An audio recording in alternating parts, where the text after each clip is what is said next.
आज हम कक्षा 8वीं के संस्कृत पुस्तक रुचिरा तृतीय भागा से प्रथम पाठ सुभाषितानि पढ़ेंगे। सुभाषितानि, यह जिस प्रकार फल का रूप चलता है फलम फले फलानि, उसी प्रकार ही सुभाषितानि का रूप चलता है सुभाषितम सुभाषिते सुभाषितानि। ये सुभाषितानि प्रथमा विभक्ति बहुवचन का रूप है, अर्थात बहुत सारे सुभाषित श्लोक। सुभाषित शब्द सु धन भाषित इन दो शब्दों के मेल से संपन्न होता है, अर्थात सुभाषित शब्द दो शब्दों के मिलने से बनता है, सु धन भाषित। सु का अर्थ सुंदर या मधुर तथा भाषित का अर्थ वचन है। इस तरह सुभाषित का अर्थ सुंदर या मधुर वचन है। प्रस्तुत पाठ में सूक्ति मंजरी, नीति शतकम, मनुस्मृति, शिशुपालवधम, पंचतंत्रम से रोचक और विचारपरक श्लोकों को संग्रहित किया गया है। इस पाठ में जो श्लोक हैं वे श्लोक सूक्ति मंजरी, नीति शतकम, मनुस्मृति, शिशुपालवधम और पंचतंत्र नामक संस्कृत के प्रसिद्ध ग्रंथों से उद्धृत किए गए हैं। आइए पहला श्लोक देखते हैं। गुणा गुणगेषु गुणा भवन्ति, ते निर्गुणं प्राप्य भवन्ति दोषाः, सुस्वादुतोयाः प्रभवन्ति नद्यः, समुद्रमसाद्य भवन्ति अपेयाः। यहाँ गुणाः, गुणा अर्थात गुण, विशिष्टता, विशेषताएं, और गुणगेषु अर्थात गुणों के ज्ञाता, ज्ञानियों में। गुणा भवन्ति, गुण ही होता है, अर्थात गुण या विशेषता जब ज्ञानियों के पास जाता है तो वह गुण ही होता है अथवा उसकी विशेषता और बढ़ जाती है। ते निर्गुणम प्राप्य भवन्ति दोषा, ते अर्थात वही गुण, वे गुण निर्गुणम प्राप्य निर्गुण व्यक्तियों को प्राप्त होने पर भवन्ति दोषा, दोषा अर्थात दोष में, भवन्ति होते हैं, दोष हो जाते हैं। कहने का तात्पर्य है गुण या विशेषता जब किसी गुणवान व्यक्ति के पास पहुंचता है तो वह गुण ही होता है और विशेषता प्राप्त कर लेता है, परंतु वही गुण जब निर्गुण व्यक्ति के पास जाता है या निर्गुण व्यक्ति को प्राप्त होता है तो वह दोष में बदल जाता है। जिस प्रकार सुस्वादुतोयाः, सु अर्थात मधुर मीठा, स्वादु स्वाद वाले, तोया अर्थात जल, तो मीठे स्वाद वाले जल, प्रवहन्ति नद्या, प्रवहन्ति मतलब बहती हैं, नद्या अर्थात नदियाँ, तो नदियाँ मीठा जल लेकर बहती हैं। समुद्रम असाद्य भवन्ति अपेया, समुद्रम असाद्य समुद्र में पहुंचकर, भवन्ति अपेया, अपेया मतलब पीने योग्य नहीं, और भवन्ति होती हैं। तो वही जिस प्रकार मीठा जल लेकर नदियाँ बहती हैं परंतु समुद्र से मिलकर या समुद्र में पहुंचकर वह पीने योग्य नहीं होती। ये दूसरा श्लोक देखते हैं। साहित्य संगीत कला विहीनः, साक्षात् पशु पुच्छ विषाणहीनः, तृणं न खादन् अपि जीवमानः, तद्भागधेयं परमं पशूनां। साहित्य अर्थात ज्ञान, पुस्तकों का ज्ञान, संगीत और कला, विहीना मतलब रहित, तो साहित्य संगीत और कला से रहित व्यक्ति साक्षात पशु, साक्षात पशु के समान होता है। कैसा पशु?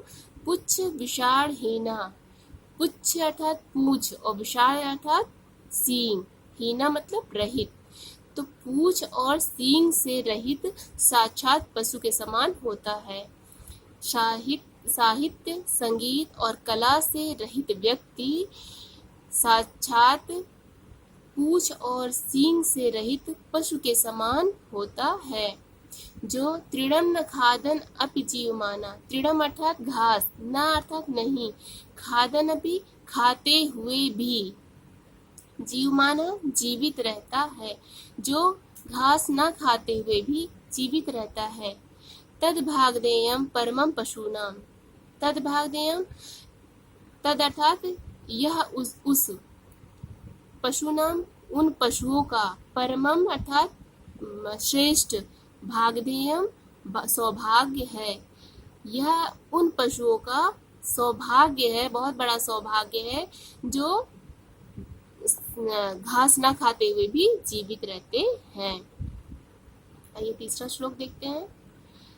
लुब्धस्य नश्यति यशः पिशूनस्य मैत्री, नष्टक्रियस्य कुलमर्थपरस्य धर्मः, विद्याफलं व्यसनः कृष्णस्य सौख्यं, राज्यं प्रमत्तसचिवस्य नराधिपस्य। यहाँ लुब्धस्य अर्थात लालची व्यक्ति का, नश्यति नष्ट हो जाता है क्या, यशः यश, तो लालची व्यक्ति का यश नष्ट हो जाता है। पिशुनस्य अर्थात होता है चुगलखोर, तो चुगलखोर व्यक्ति का मैत्री मित्रता नष्ट हो जाती है। नष्ट क्रियस्य, जो व्यक्ति अकर्मण्य हो जाता है, जिसको कार्य करने की इच्छा नहीं होती है, ऐसे व्यक्ति को कहते हैं नष्ट क्रियस्य। तो अकर्मण्य व्यक्ति का कुल वंश नष्ट हो जाता है। और यहाँ पर दो शब्द है, कुलम अर्थपरस्य, तो अर्थपरस्य का अर्थ है धन को महत्व देने वाले व्यक्ति का, धर्म नष्ट हो जाता है। विद्या फलम, विद्या का फल, व्यसना, व्यसना अर्थात बुरी लत वाले, व्यसना उस व्यक्ति को कहते हैं जिसको बुरी लत लग जाती है, तो बुरी लत वाले व्यक्ति का विद्या फल नष्ट हो जाता है। कृपणस्य का अर्थ होता है कंजूस, कंजूस व्यक्ति का सौख्यम सुख नष्ट हो जाता है। राज्यम का अर्थ राज्य, प्रमत्त सचिवस्य, पागल सचिव का, मंत्रियों का, या आलसी, यहाँ प्रमत्त का अर्थ आलसी से लिया गया है। प्रमत्त सचिवस्य, आलसी, और सचिव मतलब मंत्री, तो आलसी मंत्रियों वाले। नराधिपस्य का अर्थ होता है राजा, तो आलसी मंत्रियों वाले राजा का राज्य नष्ट हो जाता है। आइए एक बार फिर से समझते हैं। लालची व्यक्ति का यश नष्ट हो जाता है, चुगलखोरों की मित्रता नष्ट हो जाती है, अकर्मण्य व्यक्ति का वंश नष्ट हो जाता है, धन को महत्व देने वाले व्यक्ति का धर्म नष्ट हो जाता है, बुरी लत वाले का विद्या फल, कंजूस का सुख, और आलसी मंत्रियों वाले राजा का राज्य नष्ट हो जाता है। चौथा श्लोक देखते हैं।